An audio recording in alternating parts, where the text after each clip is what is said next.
जनतालाई गोली लाग्यो भन्दा तपाईँहरूलाई थाहा होला प्रधानमन्त्रीले गोली गठा बोकेर हिँड्दैन भन्ने। हामी सबैलाई थाहा होला कमसेकम प्रधानमन्त्री बन्दुक बोकेर हिँड्दैन। जनतालाई बाढीले बगायो भन्दा बाढी सूचना गरी आउँदैन, थाहा हुँदैन यस्तो बाढी भन्ने। जनता पहिरोमा डुब्यो भन्दाखेरि मलाई थाहा हुन्छ र कहाँनिरबाट कति पहिरो आउँछ भनेर भन्ने। सुरुङ मार्ग, भ्यू टावर, बाटोघाटो मैले बनाएको भनेर क्रेडिट लिन चाहिँ जाने, तर भदौ 23 र 24 को जेनजी आन्दोलन चाहिँ जिम्मेदारी नलिने। चुचे नक्सा केपी ओलीले सार्वजनिक गर्यो रे, त्यहाँको जनताले के भन्छ थाहा छ? हामीलाई नेपाली नभन भन्छ।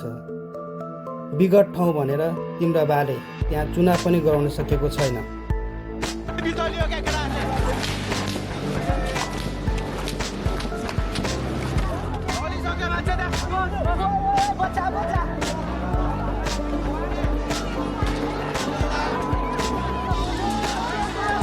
यस्तो छ पुलिसले लुकाए।